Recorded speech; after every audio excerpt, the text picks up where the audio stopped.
कौन है कलिपुरुष जो कलयुग का सबसे बड़ा राक्षस होगा, जिसका वध करने के लिए भगवान विष्णु को भी स्वयं अवतारित होना होगा। तो मैं अमन और स्वागत करता हूं आप सभी का आपके अपने podcast channel the Aman Gupta show पर।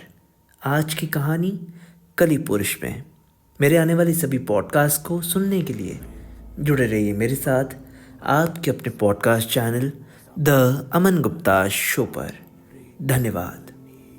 कलिपुरुष के जन्म के रहस्य को जानने के लिए हमें इस सृष्टि के रचना स्रोत के समय में जाना होगा, यानी कि सतयुग में।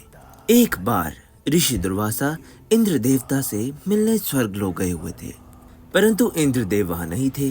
वे किसी राक्षस का वध करके अभी स्वर्गलोक ही आए हुए थे। तब दुर्वासा ऋषि ने उनके स्वागत के लिए फूलों की माला दी।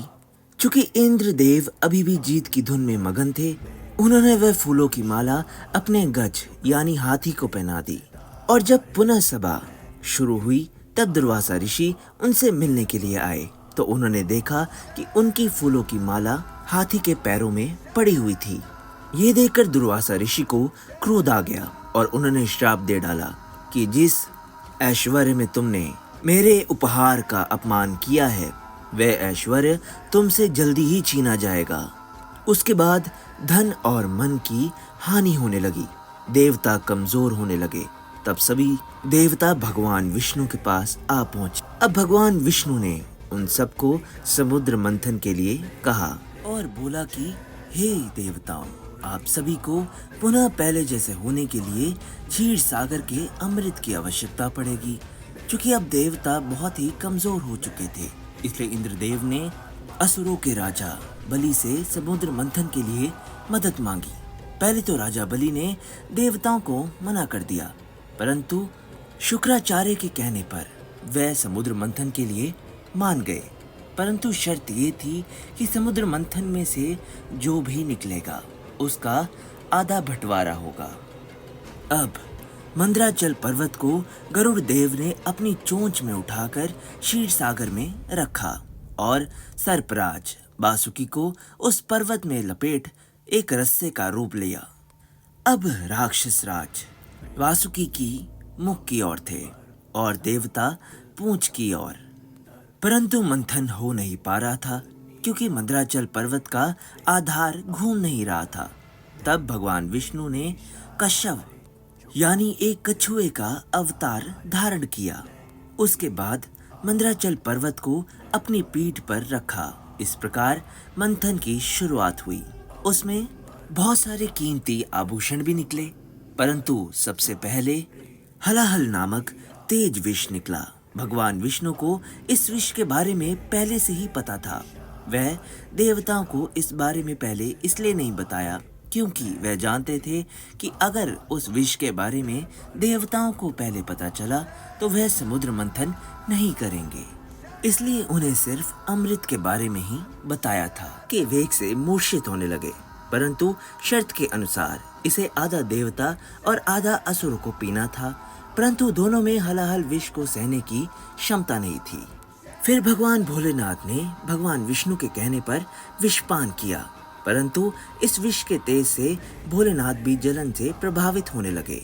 तब शक्ति रूप पार्वती ने उस विष को अपने हाथों से ही गले में ही रोक लिया, जिससे भोलेनाथ का कंठ नीला पड़ गया, जिससे उनका नाम नीलकंठ भी पड़ गया। और फिर इसी कार्य में विष की एक बूंद राक्षस कली के मुख में जा गिरी, जिससे कली का शरीर खत्म हो गया। और फिर आगे जब समुद्र मंथन हुआ तो उसमें से कामधेनु गाय निकली, जिसे ऋषियों ने रखा। उसके बाद उच्चैश्व अश्व को राजा बलि ने ग्रहण किया। ऐरावत हाथी को देवताओं के राजा इंद्र ने ग्रहण किया। कौस्तुभ मणि और शंख को भगवान विष्णु जी ने धारण किया। इसके बाद निकली संजीवनी बूटी, इसे पृथ्वी पर सुरक्षित स्थान पर स्थापित किया गया। ये वही संजीवनी बूटी है जिसे रामायण काल में भगवान लक्ष्मण को दिया गया था, जब उन्हें मेघनाद की बरछी लगी थी। और इसके बाद धन संपदा लेकर लक्ष्मी जी निकली। अब लक्ष्मी जी को देखकर सभी ऋषि मुनि, राक्षस और देवता लक्ष्मी को रखना चाहते थे, परंतु लक्ष्मी जी ने स्वयं ही विष्णु जी को ग्रहण कर लिया। अब समुद्र मंथन में से चंद्रमा निकले तो चंद्रमा को भोलेनाथ ने ग्रहण किया। इसके बाद परिजात वृक्ष और कल्प वृक्ष निकला, जिसे स्वर्ग में स्थापित किया गया। फिर निकली रंभा, जिसे स्वर्ग में अप्सरा बनाकर ही रखा गया।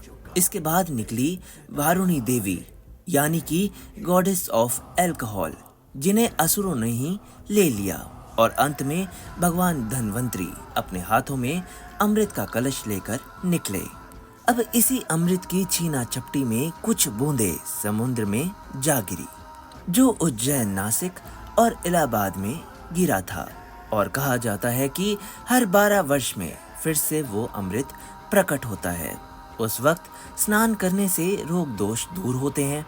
और इसी अमृत की कुछ बूंदें कली पुरुष के भी मुख में चली गई थी, जिससे वो फिर से जीवित हो उठा, परंतु वो भौतिक रूप में ना आ सका। अमृत का बंटवारा करने के लिए भगवान विष्णु ने मोहिनी रूप धारण कर लिया।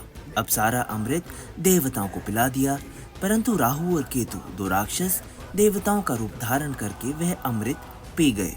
तो भगवान विष्णु ने उनका सर काट दिया, परंतु अमृत पीने के बाद वह दोनों अमर हो चुके थे। इसलिए राहु और केतु अब भी ग्रह रूप में जीवित हैं। दर्शकों, कहा जाता है कि अभी तक कली पुरुष अपने भौतिक रूप में नहीं आया है, परंतु वो अपनी शक्तियों से इंसानों पर काबू पा सकता है और कलयुग के अंत में वह अपने भौतिक रूप में भी आ जाएगा। तब वो पाताल लोक से अपनी सारी असुरी शक्तियों को आजाद करेगा और फिर इंसानों पर राज करेगा। तब भगवान विष्णु का कल की अवतार होगा, जो 64 गुणों से लिप्त माहिर एक योद्धा होंगे, जो अब तक के सबसे शक्तिशाली राक्षस कली पुरुष से लड़ेंगे और इंसानों को उसके प्रभाव से मुक्त कराएंगे। परंतु इस युद्ध में कली पुरुष की तरफ से इंसान भी लड़ेंगे, क्योंकि तब तक धर्म पूरी तरह से नष्ट हो जाएगा। उस समय इंसान भगवान को पहचान नहीं पाएगा, परंतु अंत में सब ठीक हो जाएगा और फिर से सतयुग का प्रारंभ होगा। तो दर्शकों, यही था आज का पॉडकास्ट। आशा करता हूँ कि आज का पॉडकास्ट आप सभी को बहुत ही ज्यादा पसंद आया हो। मेरे आने वाले सभी पॉडकास्ट को सुनने के लिए जुड़े रहें मेरे साथ आपके अपने podcast channel the Aman Gupta show पर। धन्यवाद।